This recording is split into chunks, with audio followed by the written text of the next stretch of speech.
demand same from the government? Well, Rejection? certainly, absolutely. This is a report which is not going to help in the integration of Jammu and Kashmir with the mainland India, which is what has been the effort for the last 60 years in this country. And this kind of suggestion is not going to help at all. The various suggestions that we have highlighted today as a precursor, just as a preliminary, as a immediate response, itself is very clear that we are in no position to consider this report. After in-depth reading, if there are many more points to come, I will certainly come back to you all and say. And Dr. Jitendra Singh, who is the spokesperson for Jammu and Kashmir, is here. I would certainly like him to also give in a few of his thoughts on it. Thank you, Nirmala ji. I think Nirmala ji has already very clearly and very specifically pointed out to you. The interlocutor's report was made public this morning. Soon thereafter, incidentally, since the National Executive of the Bharatiya Janata Party was already meeting in Mumbai, it was decided that a resolution has to be adopted on an urgent basis. I would also say this in Hindi, as has been said, कि चूँकि Bharatiya Janata party की कार्यकारिणी की बैठक उस समय चल रही थी और इस जम्मू कश्मीर वार्ताकारों की रिपोर्ट को सार्वजनिक किया गया, जैसे ही इसका समाचार बैठक के दौरान प्राप्त हुआ तो तमाम वरिष्ठ नेताओं ने और माननीय श्री अरुण जेटली जी ने ये निर्णय किया कि इस पर एक तुरंत तत्कालीन प्रस्ताव पेश किया जाए और पारित किया जाए।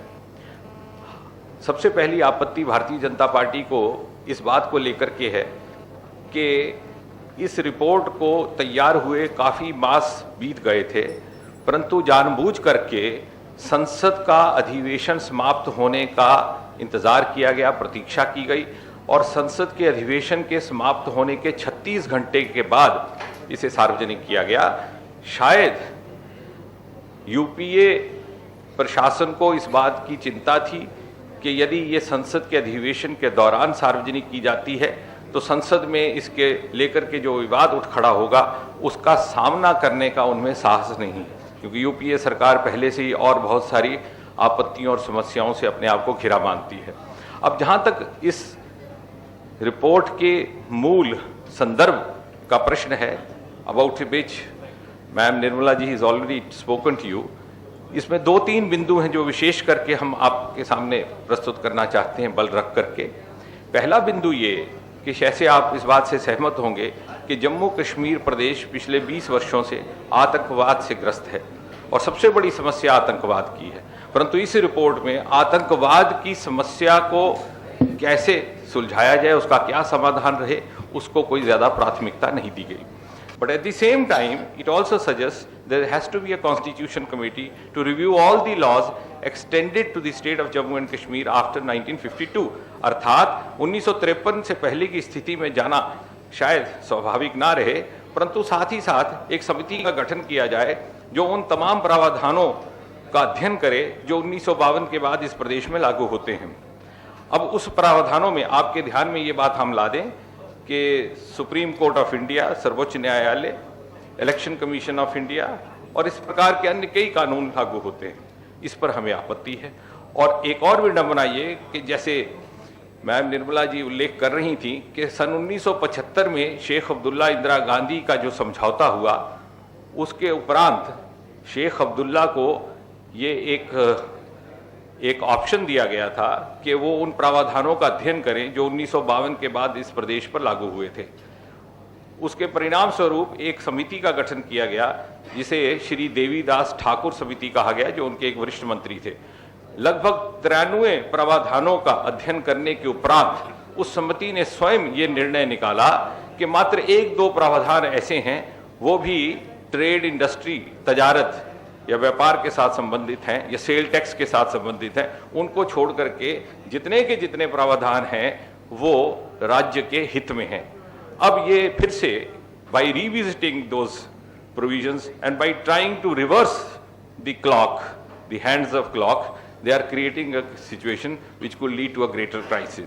जहाँ तक धारा 370 का प्रश्न है, जैसे मैडम निर्मला जी ने कहा, भारतीय संविधान में ये लिखा गया कि ये धारा अस्थाई है, इट्स अ टेम्पररी प्रोविजन, और एक विवाद के दौरान जब वरिष्ठ हमारे नेता श्यामा प्रसाद मुखर्जी ने पंडित जवाहरलाल नेहरू तत्कालीन प्रधानमंत्री को यह अनुरोध किया कि पंडित जी मेरा ये सुझाव है कि इसमें कोई टाइम लिमिट लगा दीजिए, तो पंडित जी के, and this is recorded in the minutes of parliament, Pandit ji के ये शब्द थे कि ये धारा घिसते घिसते घिस जाएगी. In other words what he went to say that in the course of time this article will lose its relevance. We in Bharatiya Janata Party believe that this is not only a physical barrier but also a psychological barrier, एक मनोवैज्ञानिक बाधा है, and we are in favor of closer integration, not only physical but also psychological. और इस धारा के विषय में वार्ताकारों की रिपोर्ट ये कहती है कि वो टेम्पररी अर्थात अस्थाई शब्द को हटा करके उसे स्पेशल शब्द उसकी जगह लगा दिया जाए और दूसरे शब्दों में वो परमानेंट हो जाए. अल्पसंख्यकों को लेकर के, कश्मीरी पंडित समाज को लेकर के, सिख समाज को लेकर के इसमें कोई ज्यादा चिंता नहीं दिखलाई गई. शरणार्थियों के मसले में उल्लेख जरूर है कि पश्चिम पाकिस्तान के शरणार्थियों को उनके नागरिक अधिकार दिए जाने की मांग है, जिसका हम समर्थन करते हैं. उससे आगे चल करके कोई और सुझाव नहीं दिया गया. और सबसे बड़ी बात, जैसा कि मैडम निर्मला जी कह रही थी कि क्षेत्रीय भेदभाव का एक बिंदु वहां पे रहा है. सदा ये मांग रही है कि लद्दाख और जम्मू के क्षेत्रों को आर्थिक तौर पर उस प्रकार का न्याय नहीं मिलता जितना मिलना चाहिए कश्मीर घाटी की तुलना में. उसका दैट इशू रिमेन्स अनएड्रेस्ड इन टोटो. अब और संक्षेप में अंत में जो नॉमनक्लेचर की बात है, सन 1952 से पहले राज्यपाल को सदर रियासत और मुख्यमंत्री को प्रधानमंत्री कहा जाता था.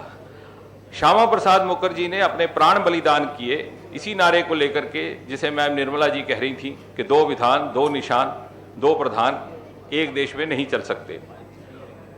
उसके उपरांत सन 1953 के बाद ये नॉमनक्लेचर बदल करके जिस प्रकार शेष भारत में था, मुख्यमंत्री और राज्यपाल के नामकरण से इसमें संशोधन हुआ और इसको स्वीकारा गया. Not only Bharatiya Janata party but the successive parties. Congress party ने इसे स्वीकारा. नेशनल कॉन्फ्रेंस की सरकार जब बनी है सन 1975 के समझौते के बाद, तो शेख अब्दुल्ला पुनः जब गद्दी पर आए और उस समय भी उनको मुख्यमंत्री ही कहा जाता था, परंतु एक होड़ लग गई कश्मीर केंद्रित पार्टियों के बीच में आपस में, कश्मीर केंद्रित कॉन्स्टिट्यूएंसी को रिझाने की, अलगाववादियों को रिझाने की. और हमारे आज की इस टिप्पणी में यह भी कहा गया है कि जो आतंकवाद है इसके 2 प्रमुख पहलू हैं. एक तो पाकिस्तान से जो समर्थन मिल रहा है और दूसरा अलगाववादियों को. और इस प्रकार की बातें करना, जैसे कि इस रिपोर्ट में कहा गया है, द नॉमनक्लेचर टू सदर रियासत एंड टू वजीर आजम can be considered by the assembly, ये कह करके इस प्रकार के गड़े मुर्दों को उखाड़ करके आतंकवाद को प्रोत्साहन देने का काम किया गया है. ये मनोवैज्ञानिक स्तर पर भी और जमीनी स्तर पर भी एक आपत्ति और चिंता का कारण बन सकता है. माननीय अरुण जेटली जी ने इस प्रस्ताव को प्रस्तुत किया और सारे हाउस ने इसको सर्वसम्मति से पारित किया है. Thank you. या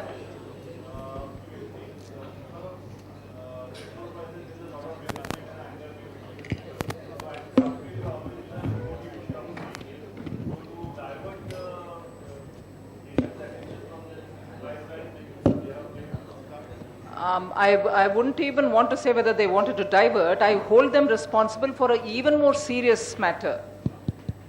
Reports of the interlocutor, like my colleague has said, that has been waiting for a long time. Fuel price in an economy which is already burdening the poor are all issues of very serious national importance. It is not even 24 hours after the parliament session, budget session is over, the government seems to have, let loose their decisions, and the responsible ministers all are away in countries where even phone contacts are getting difficult. Turkmenistan and countries like that, yes, they would go on their official tours, but if during the parliament session, if decisions have been voiced and stated during the session itself, responsible ministers would have been there to either justify their decision or take the questions of the opposition. They have taken a decision, just waited for the parliament to get over, announced it, and not somebody who has taken the call is available for answering, anyone else is available. That just shows that the ruling UPA has no respect for parliamentary democracy. They have just ran away from the parliament. They are not willing to answer. They are not accountable to the parliament is the attitude with which they are going on, and that seems to be continuing.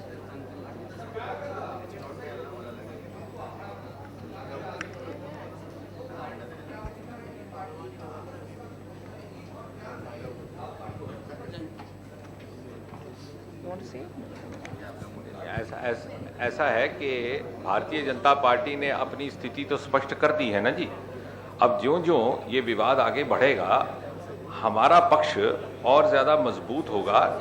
इस संघर्ष में हमारा कोई समझौता होने का तो संभावना है नहीं, और यदि सरकार इस प्रकार का दुस्शासन करती है, मिसवेंचर, कि इसको लागू करने का या अपनाने का, तो उसका भी ये पूर्णतः विरोध किया जाएगा, हर एक मंच पर किया जाएगा।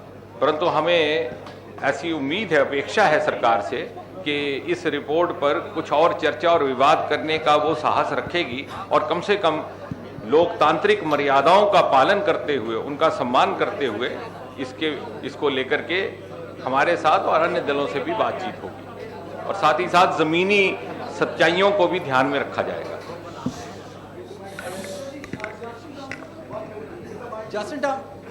Can you hear me?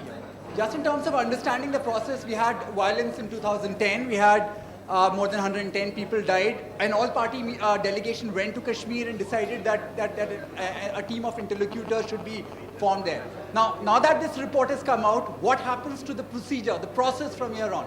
Well, it is for the government to decide how it wants to handle this. Matter of fact, as you very rightly recalled, an all-party meeting was called post the violence which shook the entire Kashmir, Jammu and Kashmir area, particularly the valley.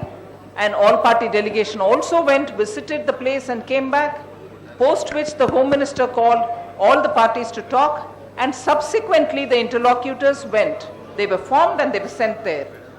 Well, ideally, they should obviously come back to the all parties and say what has come out of the report. But I'm not here suggesting on behalf of the BJP. Today our position is what has come out through the website, which is a backdoor exposure of the report. If the all parties were consulted and the all parties were available for you in the parliament, and in the parliament this report has not been submitted, that itself says the way in which the government is trying to deal with this report. So I wouldn't know about the procedure, it is for the government to decide, but from our side, as my colleague has very clearly said, we will take it up at every level and with firm voice reject this report and its suggestions. There are no second thoughts about this report and the suggestions given in it. Thank you.